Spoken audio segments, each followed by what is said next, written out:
তোমাকে কতবার বলেছি কাজ করো, কিন্তু আমার কোনো কথা কানে নাও না। এমন করে বসে থাকলে চলবে? আমাদের যে একটা ছোট মেয়ে আছে, তার কথাও তো ভাবতে হবে, তাই না? নিজেরা না হয় না খেয়ে থাকলাম, কিন্তু মেয়েটা। তোমাকে এত ভাবতে কে বলেছে শুনি? মেয়ের চিন্তা তোমায় করতে হবে না। আমাকে করতে হবে না এটা শুধু মুখেই বলো। তোমার মতো আলসে মানুষ আমি আর দুটো দেখিনি। আমি অন্যের বাড়িতে কাজ করে খাবার জোগাড় করি, আর তুমি বসে বসে খাও। গ্রামের মানুষ নানান কথা বলে। গ্রামের মানুষ কি আমাকে একবেলা খেতে দেয় যে তাদের কথা আমি গায়ে মাখবো? আমি মাঠে যাচ্ছি গরুটা বেঁধে রাখতে। এই বলে গফুর মিয়া গরু নিয়ে মাঠে চলে যায়, আর জাহানারা সংসারের সকল কাজ করতে থাকে।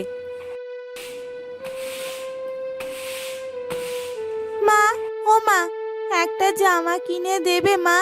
দেখো আমার জামাটা ছিঁড়ে গেছে আজ খেলতে গিয়ে। এবার থেকে কি পরবো আমি?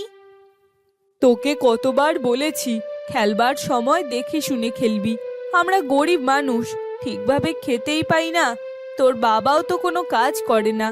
অন্যের বাড়িতে কাজ করে কত আর সংসার চালাবো বলতো? বাবা বাড়ি আসলে আমি তাকে বুঝিয়ে বলবো। সবাই কত ভালো মন্দ খাবার খায়, আমারও তো ইচ্ছা করে ভালো মন্দ কিছু খেতে। জানো, আজ খুশিরা বড় মাছ এনেছে, আমারও খুব লোভ হয়েছিল। সাদিয়ার সব কথা গফুর মিয়া শুনতে পায়। সে সাদিয়ার কাছে এসে সাদিয়াকে জড়িয়ে ধরে বলে, আমার ভুল হয়ে গেছে, আমায় ক্ষমা করে দে মা। আমি আর কোনোদিন আলসেমি করব না। আমি কাজ করে তোকে বড় মাছ এনে খাওয়াবো। তুমি সত্যি বলছো? আল্লাহ অবশেষে আমার ডাক শুনেছে। বাড়িতে অল্প কিছু চাল আছে, আমি রান্না করে দিচ্ছি, মরিচ দিয়ে খেয়ে নাও দেখি। আজ আমি মরিচ দিয়ে খাবো নাই বলে রাখলাম, মরিচ দিয়ে খেতে খেতে পেট জ্বলে এখন। আজ খেয়ে নে মা, কাল বাজার করে আনবো। শুনলাম মোশারেফ ভাই নাকি জমিতে কলা গাছ লাগাবে। আমি ভাইকে বলবো আমায় একটু কাজে নিতে।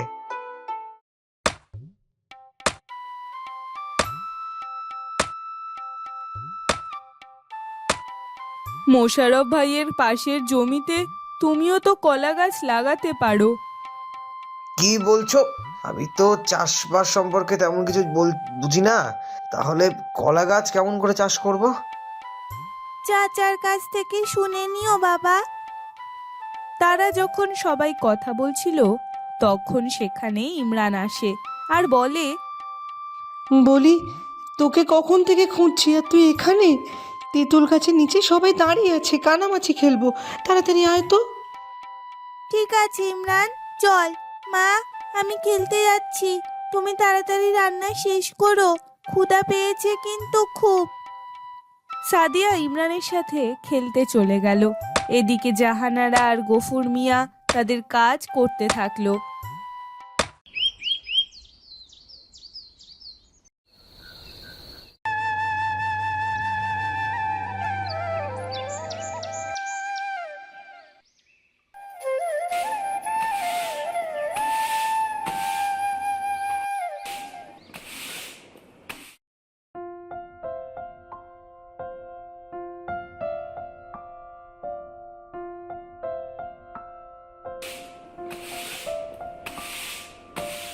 তুমি এত সকালে উঠেছো? তবে কি তুমি সত্যি সত্যি যাচ্ছ নাকি? গিন্নি, ভাইকে বলেছিলাম, সে যেতে বলেছিল। আমি আসি গো। এই বলে গফুর মিয়া একটা কাস্তে হাতে নিয়ে মাঠে চলে আসে। বলি, তোর কি এখন আসার সময় হলো? কখন থেকে অপেক্ষা করছি। তাড়াতাড়ি জমিটা পরিষ্কার কর দেখি, এরপর জমির আইল কেটে কলা গাছ লাগাবো। এই তো ভাই, এক্ষুনি কাজ শুরু করছি। ভাবছি তোর জমিটা তো ফেলানো থাকে, ওখানেও কলা গাছ লাগিয়ে দেবো। বিনিময়ে তোকে কিছু টাকা পয়সা দেবো, যদি চাস অর্ধেক চাষের ভাগও দিতে পারি। না ভাই, আমিও চিন্তা করেছি জমিতে কলা গাছ লাগাবো। কলা গাছে তো তেমন খরচ নেই। সাদিয়ার মা আর একা সংসার চালাতে পারছে না। তুই কি পারবি চাষ করতে? চাষের কিছু বুঝিস? তুমি তো আছো, আমায় শিখিয়ে দিও একটু। ভাই, তোমার কাছে আমি কখনো কিছু চাই নাই, তোমার তো কোনো জিনিসের অভাব নাই। বলছি, আজ কিছু টাকা আমায় ধার দেবে? মেয়েটা বড় মাছ খেতে চেয়েছে। তোর মেয়ে বড় মাছ খেতে চাইছে তো আমি কি করবো রে? আমার কি বেশি টাকা হয়েছে নাকি তোকে টাকা দেবো মাছ কেনার জন্য?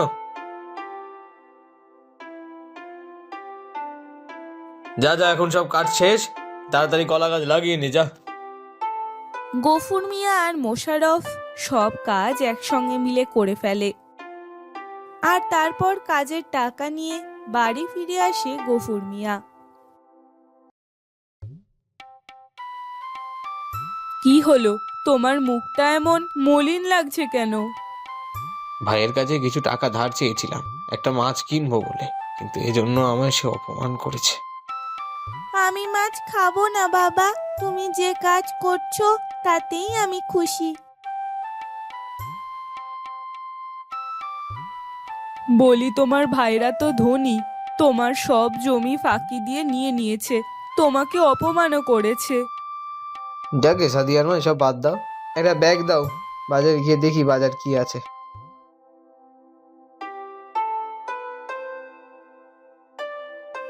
এই টাকা নিয়ে যাও, বাজার থেকে কলা গাছ কিনে আনবে। আমরাও জমিতে কলা গাছ চাষ করব। আমি কম বেশি চাষ সম্পর্কে সবই জানি, দেখবে আমাদের না খেয়ে আর কষ্ট করতে হবে না। এত টাকা কোথায় পেলে? অন্যের বাড়িতে কাজ করে জোগাড় করেছি, আজ সময় এসেছে এগুলো খরচ করার। তোমার মতো বউ প্রতিটা পুরুষের ভাগ্যে থাকলে তাতে আর কষ্ট হবে না। গফুর মিয়া খুশি মনে বাজারে যায়।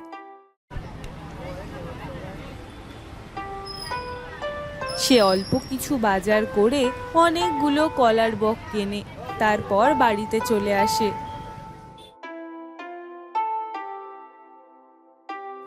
বাবা দাঁড়াও, আমি আর মা তোমাকে সাহায্য করব চাষ করার ক্ষেত্রে, তুমি একা একা কখন করবে? মেয়েটা কিন্তু মন্দ বলেনি, চলো আমরা মাঠে গিয়ে তোমাকে সবকিছুতে সাহায্য করব। চলো চলো, এমনিতে দেরি হয়ে গেছে, আর দেরি করা যাবে না।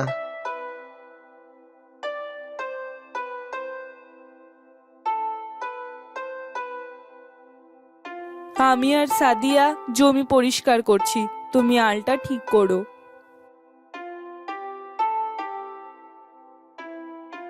তোমরা দুজন ছিলে বলে তাড়াতাড়ি হয়ে গেছে, এখন আল্লাহর কাছে দোয়া করো যাতে যেন আমাদের কলা গাছ ভালো হয়। তুমি ঠিকই বলেছো বাবা, এবার বাড়ি ফিরে চলো, সন্ধে হয়ে এলো যে।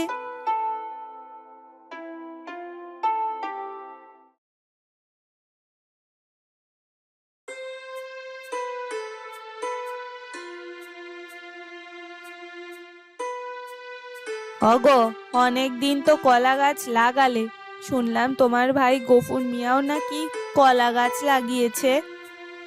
তুমি ঠিকই শুনেছ মা। জানো, আমাদের থেকে চাচাদের কলা গাছ অনেক বড়, বেশি ভালো হয়েছে, কলাও ধরতে শুরু করেছে, কিন্তু আমাদের গাছে তো অত ভালো হয়নি। কি বলছিস বাবা তুই? ওগো, ছেলে যা বলছে সত্যি নাকি? গিন্নি, এবার গফুর অনেক ভালো দামে কলা বিক্রি করতে পারবে। আমার যে সর্বনাশ হবে মনে হচ্ছে। আমার গাছ গফুরের গাছের মতো অত বড়ও নয়, এখনো এখনো কলার খানও পড়েনি। বলি, তুমি পুরাতন চাষি হয়ে এমন কেন হলো গো? তোমার ভাই তো চাষ সম্পর্কে তেমন জানে না। মা, আমি যখন সাদিয়াতের সাথে খেলতে গেলাম তখন দেখেছি চাচি কেমন করে চাষ করতে হয় সব চাচাকে বলছিল। এটা হতে দেওয়া যায় না। ওগো, এদিকে আসো, আস্তে আস্তে না বললে কেউ শুনতে পারে। তোমার কাছে তো একটা ওষুধ আছে, চলো আমরা সেটা ছিটিয়ে দেই, যাতে গফুরের সব কলা গাছ মারা যায়। এটা কি ঠিক হবে? যতই হোক সে আমার ভাই, দুবেলা খেতে পারে না, অনেক কষ্টে গাছগুলো লাগিয়েছে তো। আমরা নিজেরটাই বুঝি, অন্যেরটা বুঝে আমাদের কি লাভ শুনি? আজ আর রান্না করব না, আমার সাথে মাঠে চলো। এই ভর দুপুর সময় কেউ মাঠে থাকবে না। কিন্তু এত দরদ দেখানো লাগবে না গো, দাঁড়াও, আমি ওষুধটা নিয়ে আসি। আর একটা ভিটামিন ওষুধও আছে, ওটা আমাদের কলা গাছে দেব। লায়লা ঘর থেকে 2 রকম কীটনাশ নিয়ে বাইরে আসে। তারপর মোশাররফ আর লায়লা মাঠে যায়। বলি গিন্নি, কেউ যদি দেখে ফেলে তাহলে তো মোড়লের কাছে বিচার দিবে গফুর, তখন আমার সম্মান কোথায় থাকবে? বুঝতে পেরেছি, তোমার দ্বারা হবে না। তুমি এখানে দাঁড়াও, কেউ যেন না আসে সেটা দেখো। এই ওষুধ আমি দিচ্ছি গফুরের কলা গাছে। এই বলে লায়লা চারিদিকে ভালো করে একবার তাকিয়ে নিয়ে কলা গাছের গোড়ায় তার জন্য আনা ওষুধ একের পর এক ঢেলে দেয়। আর নিজের কলা গাছে সেই ওষুধ দেয় যাতে ভালো হয়। দেখি তোমার ভাইয়ের মুখ এবার কোথায় থাকে। খুব লাফাচ্ছিল আমাদের উপরে উঠবে বলে, এবার ওঠ দেখি। কথাটা তুমি মন্দ বলনি। এবার বাড়ি চলো, রান্নাও তো শেষ করে আসনি, খিদে পেয়েছে। এই বলে মোশাররফ আর লায়লা বাড়ি চলে যায়। এদের সবকিছু দূর থেকে একটা পরী দেখে। মানুষ কতটা খারাপ, নিজের ভাইয়ের কেমন ক্ষতি করছে। বেচারা কত কষ্ট করে চাষ করেছে। 2 ভাইয়ের কলা গাছগুলো দেখে মন ভরে যায়। ভালো চাষ হবে বলে একজন অন্যজনের ক্ষতি করছে। এক কাজ করি, আমি ওদের কলা গাছও মেরে দিই, দেখ কেমন লাগে। আমার কাজ শেষ, এবার আমি আসি। একজনের ক্ষতি করলে কেমন লাগে সেটা এবার বুঝবি। পরী সেখান থেকে চলে যায়।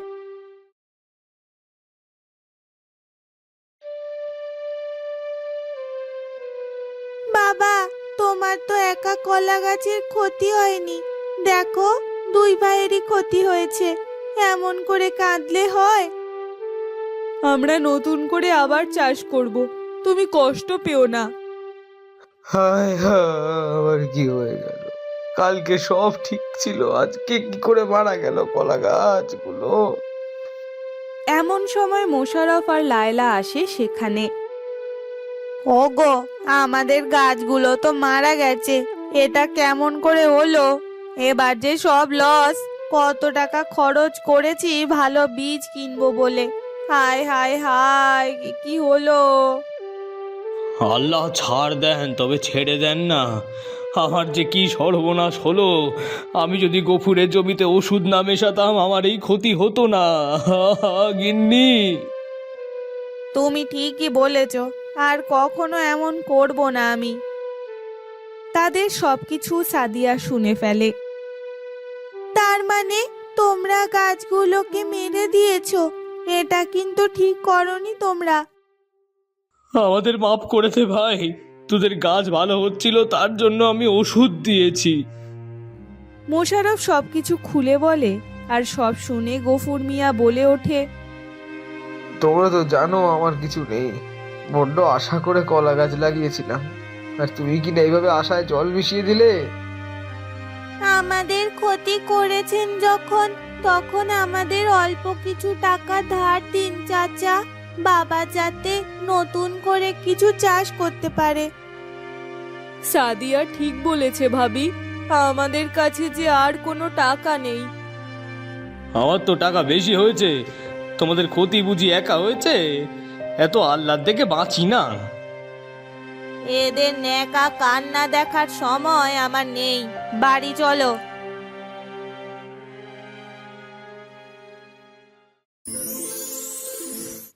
আমি তোমাদের সব কথা শুনছি। তোমার ভাই ভাবি অনেক খারাপ, ওরা তোমার কলা গাছে ওষুধ দিয়ে মেরে ফেলেছে। এই জন্য আমিও ওদের গাছ মেরে দিয়েছি। কে তুমি? আমি পড়ি, আমি তোমাদের একটা কলা গাছ দিচ্ছি, যেটাতে সোনার কলা ধরবে। দেখবে তোমাদের সব দুঃখ চলে যাবে। তবে বছরে একবারই ওই কলা গাছে কলা ধরবে, লোভ বেশি করা যাবে না কিন্তু। তুমি সত্যি বলছো? তোমাকে অনেক ধন্যবাদ পরি। বড্ড বেশি উপকার করলে আমাদের। তোমার এই উপকারের কথা কখনো ভুলবো না। কিন্তু তুমি ওদের ক্ষতি না করলেও পারতে পড়ি। অন্যের ক্ষতি না করলে সব সময় অন্যের ক্ষতি করতেই থাকতো। আমি আসি তবে। পরি সেখান থেকে চলে যায়। সাদিয়া, জাহানারা আর গফুর মিয়া বাড়ি চলে আসে। তারপর পরীর দেওয়া কলা গাছ বাড়িতে লাগিয়ে দেয়।